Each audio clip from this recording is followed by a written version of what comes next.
आवाज़ आ रही है? तो हेलो गाइस, मैं हूं सूरज और भाई साहब स्वागत करता हूं मैं आपका आपके अपने YouTube channel SKS classes Bandikui में। तो भाई साहब, आज की वीडियो बहुत ही धमाकेदार होने वाली है, क्योंकि आज हम पढ़ने वाले हैं कि कौन सा धातु कौन सी धातु को अपचयित करता है और कौन सा धातु कौन सी धातु को अपचयित कर सकता है और कौन सा धातु कौन सी धातु को अपचयित नहीं कर सकता। इसके बारे में फुल डिटेल से जानेंगे हम आज की इस वीडियो में, और ये वीडियो होने वाली है बहुत ही धमाकेदार।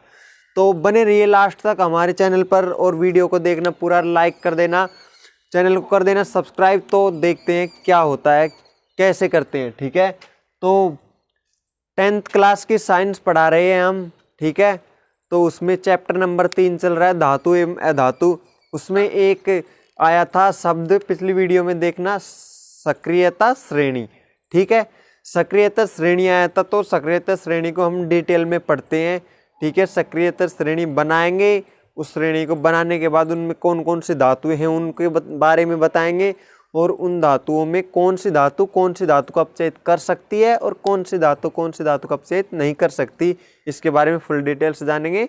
बने रहिए हमारे साथ। ठीक है, तो क्लास 10 साइंस पढ़ा रहे हैं और क्लास है SKS क्लासेस बांदीकुई। ठीक है, कर लेना चैनल को सब्सक्राइब। ठीक है, तो लेसन नंबर 3 चल रहा है, धातु एवं अधातु पार्ट है हमारा, और उसमें है टॉपिक सक्रियता श्रेणी। इसी चैप्टर की 2 और वीडियोस हमने अपलोड कर दिया अपने चैनल पर। ठीक है, अगर आप चैनल पर नए हो तो वीडियो को जाकर देख लेना, आपको पूरा चैप्टर डिटेल से समझ में आ जाएगा। ठीक है, तो देखते हैं क्या होता है सक्रियता श्रेणी।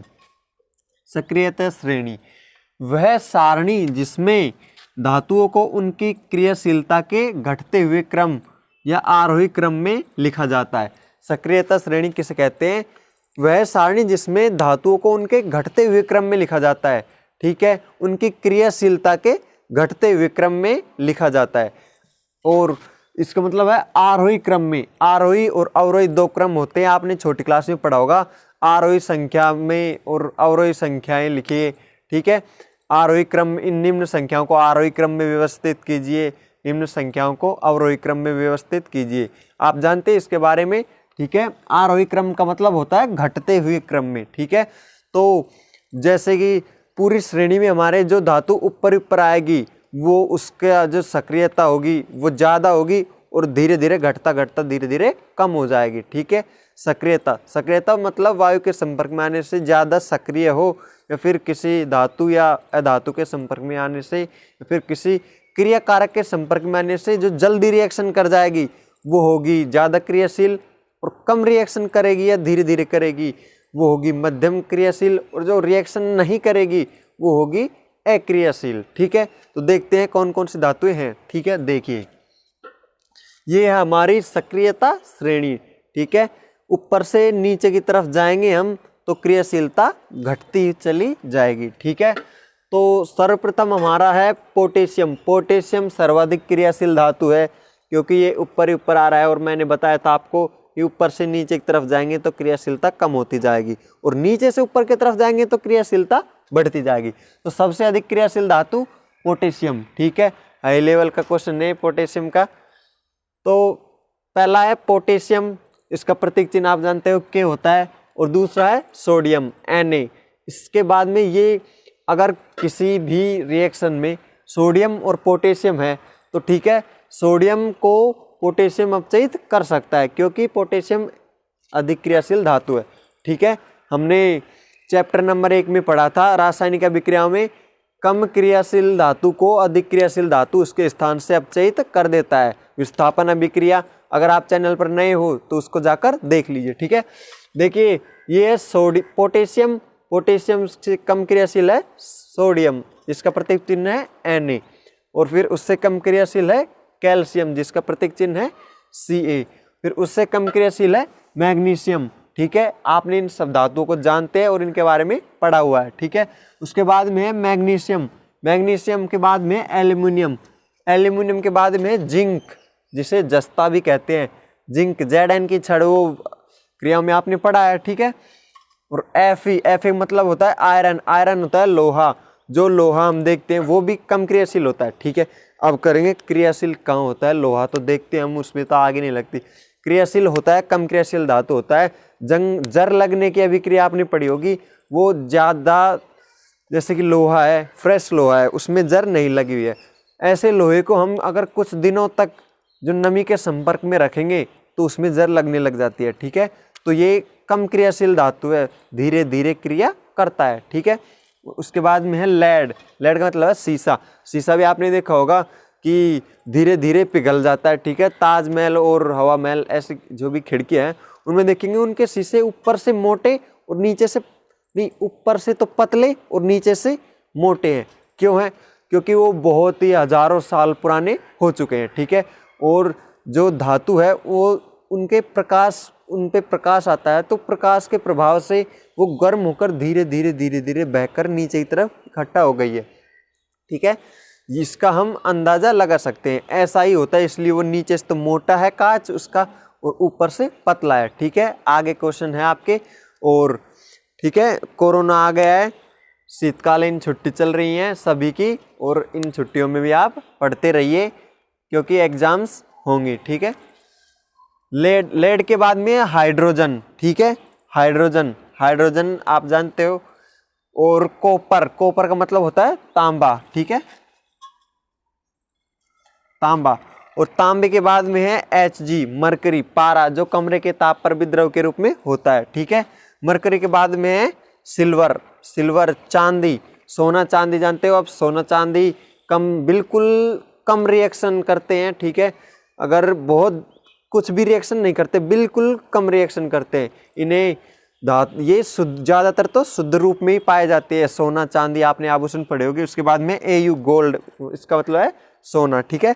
सोना और चांदी, मरकरी, ये है कम क्रियाशील धातु। और जो है जिंक, लोहा, लेड, हाइड्रोजन, ये है कम क्रियाशील, मध्यम क्रियाशील धातु, ठीक है। और सबसे अधिक क्रियाशील धातु कौन सी है? Potassium, sodium, calcium, magnesium, aluminium, ठीक है। ये अधिक क्रियाशील धातु है, ठीक है। ये वायु के संपर्क में या किसी भी ऑक्सीजन के संपर्क में या कोई भी किसी भी संपर्क में आने पर ये अधिक तेजी से क्रिया करती है, ठीक है।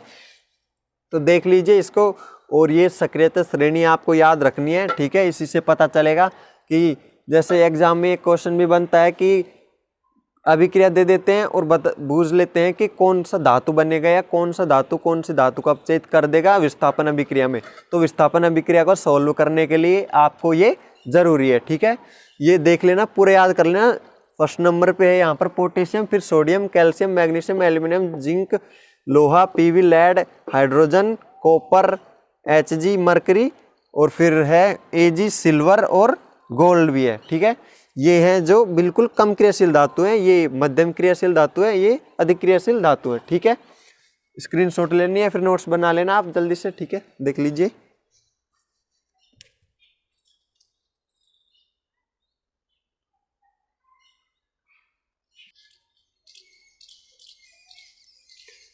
तो स्टूडेंट्स आगे देखते हैं, ठीक है। हमने जो सक्रियता सारणी है उसके बारे में पढ़ लिया है, ठीक है। तो हम जान सकते हैं या बता सकते हैं कि कौन सा धातु कौन सी धातु को अपचयित कर सकता है और कौन सा धातु को अपचयित नहीं कर सकता है, ठीक है। तो सक्रियता श्रेणी को याद कर लेना, ठीक है। तो आगे देखते हैं हम। आगे है टॉपिक हमारा धातुओं की अधातु के साथ अभिक्रिया। जब धातु है उसकी अधातु के साथ अभिक्रिया करवाएंगे तो क्या बनेगा, ठीक है। तो उसके लिए अभिक्रिया करवाने पर क्या क्या सावधानियां रखनी चाहिए हमें, और जो उनकी रिएक्शन क्या होगी। जैसे धातु की किसी अधातु के साथ अभिक्रिया करवाएंगे तो कंपाउंड जो बनाएंगे, जो मिलकर जो कंपाउंड बनाएंगे, उस कंपाउंड को तो हम क्या कहेंगे, और कंपाउंड बनाने के लिए कौन कौन से नियम है उसके, और कैसे कैसे बनेंगे उसके नियम समझ लेते हैं, ठीक है। तत्व अपने संयोजन कोष को पूर्ण करना चाहते हैं। जो तत्व होते हैं जैसे कि सोडियम है, ठीक है, और सोडियम है, पोटेशियम है, मैग्नीशियम है, एल्युमिनियम है, सारे तत्व है, ठीक है। ये तत्व भी है और धातु भी है, ठीक है। तो ये तत्व हैं वो अपने संयोजकता कोष में, तो इनका जो आखिरी कक्षक होता है, ठीक है, वो पूर्ण करना चाहते हैं, ठीक है, अपने संयोजकता कोष है उसको पूरा रखना चाहते हैं, ठीक है। कैसे आगे धीरे धीरे आपको समझ आता जाएगा, ठीक है। और चैनल को सब्सक्राइब कर लेना बस, ठीक है। आप तो देखते जाइए, यहाँ पर आपको अगर समझ में नहीं आ रहा होगा तो वापस बता देंगे, ठीक है। एक बार दो बार नहीं, पूरे 10 बार बताएंगे आपको अगर समझ नहीं आएगा तो। लेकिन समझोगे तो समझ आएगा, और नहीं समझोगे तो चाहे इतना भी इजी हो, आपका नाम बताएंगे आपको तो भी समझ नहीं आएगा, ठीक है। देखिए, तत्व अपने संयोजन कोष को पूर्ण करना चाहते हैं, ठीक है। ये लाइन बता दी मैंने और आपको समझ नहीं आई है तो अगली लाइन पढ़ने के बाद आपको ये समझ आ जाएगी, ठीक है। धातु अपने संयोजकता कोष से इलेक्ट्रॉन त्यागने पर धन आयन बनाते हैं, ठीक है। जैसे कोई धातु है, उसके हैं 10 इलेक्ट्रॉन हैं, तो उसने अपने जो संयोजकता कोष है उससे एक इलेक्ट्रॉन को त्याग दिया, ठीक है, एक इलेक्ट्रॉन किसी और को दे दिया। तो जाहिर सी बात है जिसके पास धन ज़्यादा होगा वो ही धन देगा, ठीक है। तो इसने अपने इलेक्ट्रॉन को एक त्याग दिया, तो इस पर कैसे चार्ज आएगा? पॉजिटिव, क्योंकि इसके पास धन था, धन आयन था, इसलिए इसने दे दिया। अगर नहीं होता तो ये कहाँ से देता, ठीक है। इसके पास एक अनेक धन आयन तो मुक्त होगा ही, ठीक है, जब ही देगा। जैसे कि उदाहरण से समझ सकते हैं कि जैसे कि हमारे पास अगर पैसा होगा तो ही हम किसी को उधार दे सकते हैं, और नहीं होगा तो हम पैसा कहाँ से उधार देंगे, ठीक है। इसके पास जो धातु है वो अपने संयोजकता कोष से इलेक्ट्रॉन को त्यागने पर धन आयन देती है। कोई भी धातु अपने संयोजकता कोष से इलेक्ट्रॉन को त्यागेगी या किसी को देगी तो उस पर धन आयन आएगा, ठीक है। और अधातु संयोजकता कोष से में इलेक्ट्रॉन ग्रहण कर ऋण आयन बनाते हैं, ठीक है। तो जो धन देगा उससे धन कोई लेगा भी, ऐसा थोड़ी वो धन बस दे दिया, लेने वाला कोई है ही नहीं, ऐसा तो पॉसिबल नहीं है, ठीक है।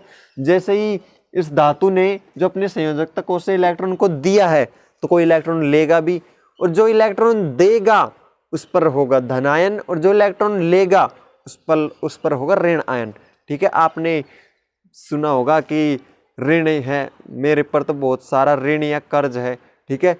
जिसके पास ऋण होगा उसने लिया ही होगा किसी से, ठीक है। तो ये भी ले रहा है, ठीक है। अधातु है वो संयोजकता कोष से इलेक्ट्रॉन ग्रहण करेगा, तो ग्रहण करेगा तो उस पर नेगेटिव चार्ज आएगा, ठीक है, ऋण आयन आएगा, ठीक है। यही बात है, समझो। ऐसे यौगिक जो इलेक्ट्रॉन का साझा करके बनते हैं आयनिक यौगिक कहलाते हैं, ठीक है। धातु और अधातु की रिएक्शन जब होगी तो उससे जो साझा करके जो बनेगा मेटल, ठीक है, जो भी बनेगा तत्व कुछ भी, तो वो कैसा कहलाएगा? आयनिक यौगिक। जो तत्वों के तत्व से मिलकर यौगिक बनते हैं, ठीक है। जो यौगिक बनेगा उसे आयनिक यौगिक कहेंगे। क्योंकि आयनिक यौगिक कैसे कहेंगे? ये आयनों से मिलकर बना हुआ है इसलिए। अब आयनों से, एक तो धनायन वाले से और एक ऋण आयन वालों से, ठीक है, आयन है, दोनों में ही आयन है, तो आयनों से मिलकर जो यौगिक बनेगा उसे आयनिक यौगिक कहेंगे, ठीक है। और आयनिक यौगिक कैसे कहेंगे इसको हम अभी समझते हैं डिटेल से, आपको बिल्कुल समझ आ जाएगा। एक उदाहरण लेके समझाऊंगा मैं, तो आपको बिल्कुल समझ आ जाएगा कि मैं कहना क्या चाह रहा हूँ, ठीक है। और जो धातु है या धातु और अधातु है, कोई भी है, जो अपने जो अंतिम कक्षा है उसमें कुछ भी हो, उसमें वो अपने 8 इलेक्ट्रॉन ही रखना चाहती है, अपना अष्टक पूरा करना चाहती है, ठीक है। वो ये चाहती है कि मेरे जो अंतिम कक्षक होंगे, ठीक है, उस अंतिम कक्षक में जो इलेक्ट्रॉन होगा वो इलेक्ट्रॉन 8 ही होने चाहिए। अगर उसके पास कम है तो किसी से ले लेगा, और अगर उसके पास ज़्यादा है तो किसी को दे देगा, ठीक है।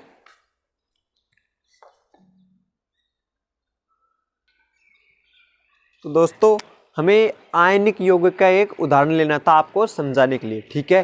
तो हम क्या उदाहरण लेंगे जिससे कि आपको समझ जाए कि 8 इलेक्ट्रॉन की ज़रूरत होती है, अपना अष्टक पूर्ण करना चाहते हैं, ठीक है, और पूरी तरह समझ आ जाए। ऐसा एक उदाहरण है मेरे पास और उस उदाहरण को लेते हैं। क्या उदाहरण है? देखिए, उदाहरण है हमारा NaCl। NaCl का निर्माण।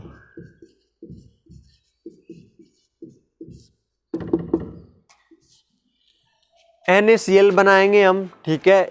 आप ये मत समझना NaCl नमक होता है, ठीक है, तो हम नमक बनाएंगे, नहीं। हम केवल रासायनिक सूत्र से ही बनाएंगे। ठीक है, कैसे बनाएंगे? अब देखिए, Na का अर्थ होता है सोडियम और Cl का मतलब होता है कैल्शियम। ठीक है, सोडियम और कैल्शियम की रिएक्शन करवाएंगे हम, और रिएक्शन करवाने के बाद कैसे रिएक्शन होगी, क्या होगा और कैसे बनेगा, किसमें कितने धातु होंगे, कितने इलेक्ट्रॉन मुक्त होंगे और किसमें किसको कितने इलेक्ट्रॉन की आवश्यकता होगी, कौन इलेक्ट्रॉन देगा और कौन इलेक्ट्रॉन त्यागेगा। ठीक है, और कौन इलेक्ट्रॉन ग्रहण करेगा, इसके बारे में भी देखते हैं। ठीक है, आपको पता है कि Na पर पॉजिटिव चार्ज होता है और Cl पर नेगेटिव चार्ज होता है।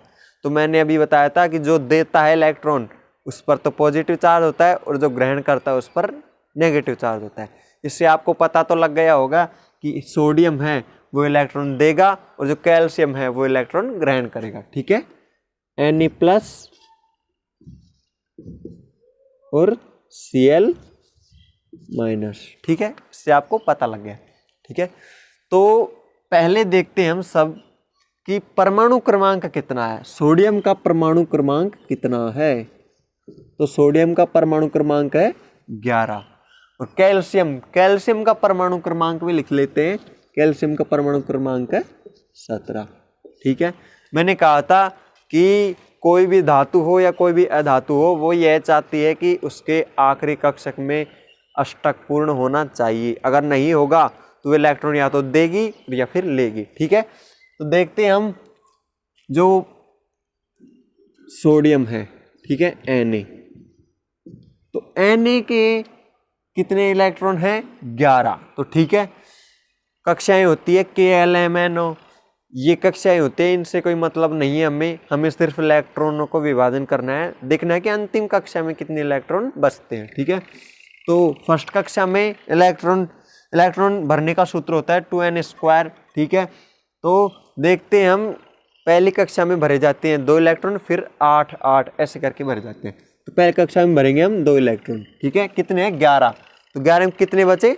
9 और बचे। ठीक है, 9 इलेक्ट्रॉन और बचे। तो पहली कक्षा में 2 ही भरते हैं, आपको पता है, दूसरी कक्षा में भरते हैं 8।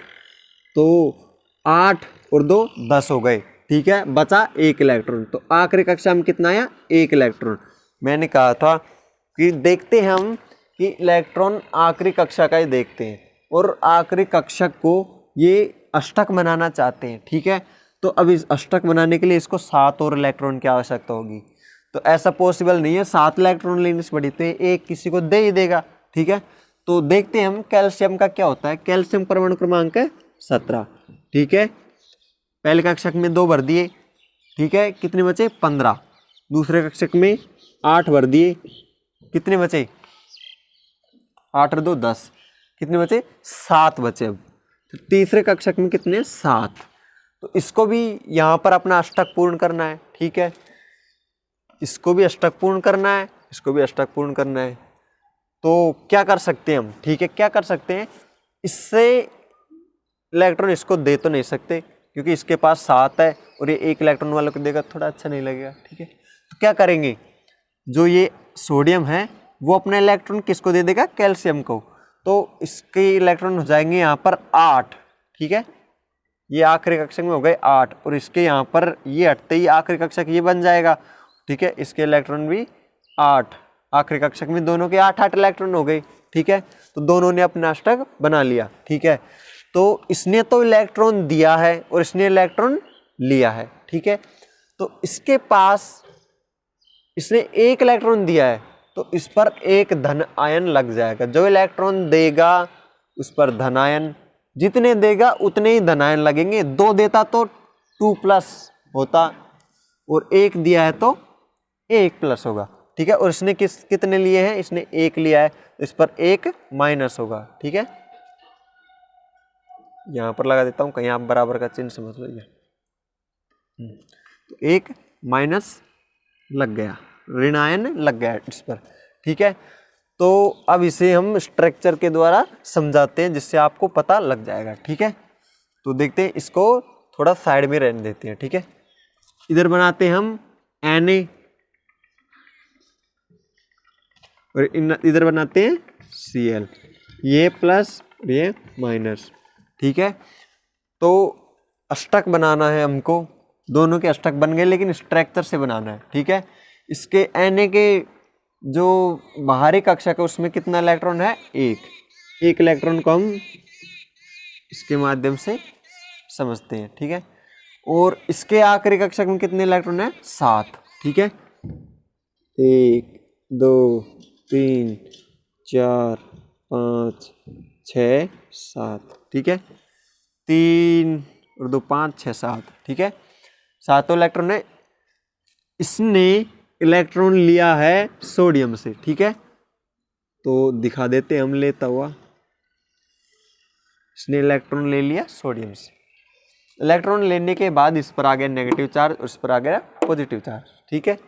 तो NaCl बन गया एक आयनिक यौगिक। दोनों ने अपने आयन को साझा कर लिया, ठीक है। साझा करने के बाद दोनों ही आयन को एक दूसरे से जोड़ लेते हैं और एक लवण का निर्माण करते हैं, इसे NaCl कहते हैं, ठीक है। तो किसका निर्माण हो गया, NaCl का। ऐसे जब NaCl में जल डालते हैं तो ये आयनों के रूप में आता है। तो आयनों के रूप में कैसे आता है, Na+ और Cl- के रूप में आता है, ठीक है, आप जानते हो, ठीक है। तो NaCl का निर्माण देख लिया कैसे होता है, ये दोनों कैसे जुड़ते हैं। और अष्टक के बारे में पता चल गया आपको, धातु के या धातु के साथ अभिक्रिया करवाई तो कैसे अष्टक पूर्ण करते हैं, क्या सब कुछ आपको समझ में आ गया होगा, उम्मीद करता हूँ। और नहीं आया हो तो आप कमेंट करके पूछ सकते हो, वापस आपको बता देंगे, आपकी हर प्रॉब्लम का सॉल्व कर दिया जाएगा, ठीक है। चैनल को सब्सक्राइब कर लेना और वीडियो को लाइक जरूर कर देना यार, ठीक है। देखो आगे बताते हैं आपको।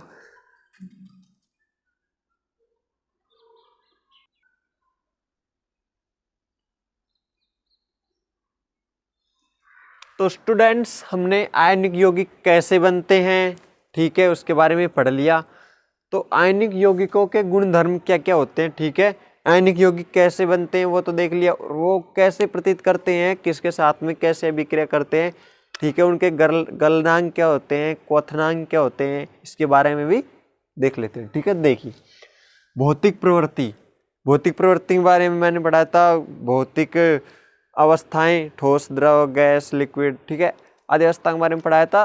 चैनल पर जाकर देख लीजिए, प्लेलिस्ट बन रही है, सभी वीडियोस क्रम वाइज मिल जाएंगी आपको, ठीक है, ढूंढने की जरूरत नहीं है, ठीक है। तो भौतिक प्रवृत्ति क्या है, इसकी जो आयनिक यौगिक है उनकी भौतिक प्रवृत्ति कैसी होती है, ठीक है। आयनिक यौगिकों की भौतिक प्रवृत्ति होती है, ये ठोस होते हैं, कठोर होते हैं, वे भंगुर होते हैं। ठोस, कठोर एवं भंगुर होते हैं, ठीक है। अब कई स्टूडेंट्स तो सोचेंगे कि ठोस और कठोर में अंतर क्या होता है, ठीक है।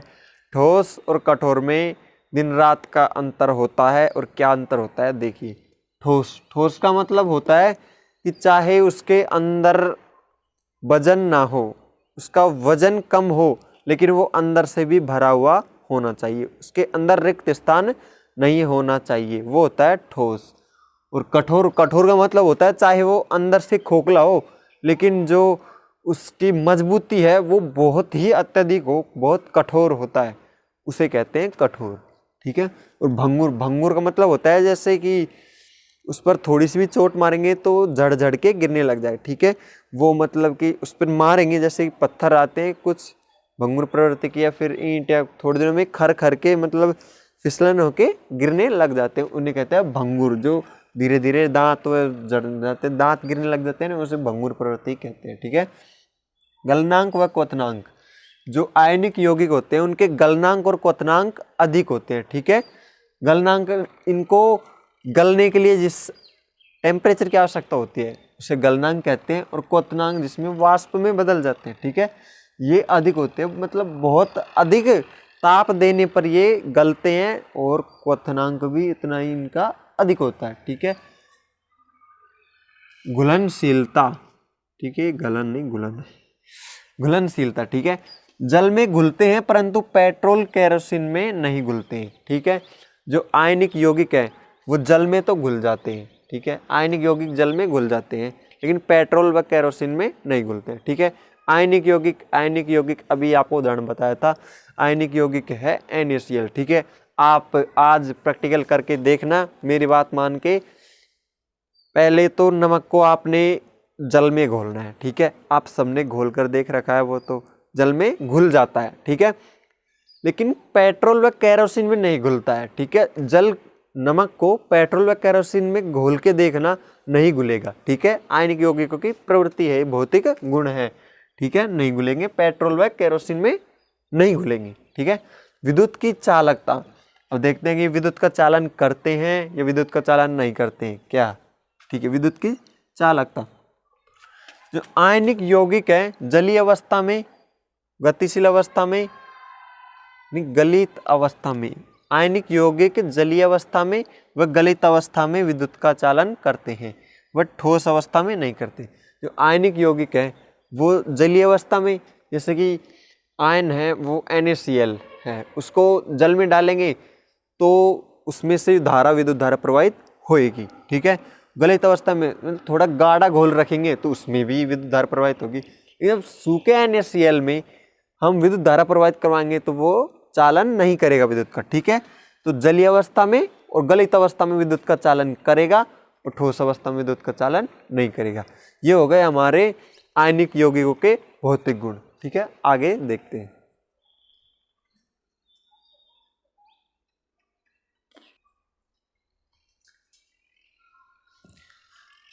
शायद कुछ टेक्निकल प्रॉब्लम आ गई थी, इसलिए आपको सही से दिखा नहीं होगा, एक बार वापस समझाते हूँ।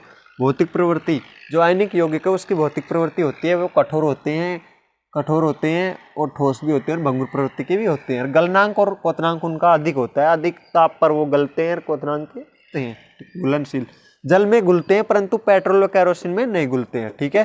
जो आयनिक यौगिक है वो जल में घुल जाते हैं, लेकिन जल में तो घुल जाते हैं लेकिन पेट्रोल और केरोसिन में नहीं घुलते हैं। विद्युत की चालकता, आयनिक यौगिक है जलीय अवस्था में तो विद्युत का चालन करते हैं, गलित अवस्था में भी विद्युत का चालन करते हैं, लेकिन ठोस अवस्था में विद्युत का चालन नहीं करते हैं, ठीक है।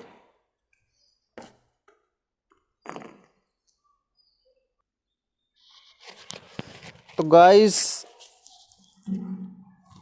आगे का हम पढ़ते हैं अगली क्लास में, ठीक है। अगली क्लास में पढ़ाएंगे और अगली क्लास बहुत ही शानदार होने वाली है। क्लास को मिस मत करना बिल्कुल भी, ठीक है। और इस क्लास में आपको ढेर सारी जानकारी मिलेंगी, बहुत सारी जानकारी दूंगा, क्योंकि इस वक्त बारिश आ चुकी है इसलिए मैं अगला पार्ट इसी में नहीं जोड़ रहा हूँ, ठीक है। तो आप देखना, इसको पढ़ना और समझना, अगर समझ नहीं आए तो वापस पूछना, कमेंट करना, ठीक है। और PDF चाहिए तो आप कमेंट करके बोल देना मुझे, और चैनल को सब्सक्राइब कर लेना और वीडियो को लाइक किए बिना बिल्कुल मत जाना, ठीक है।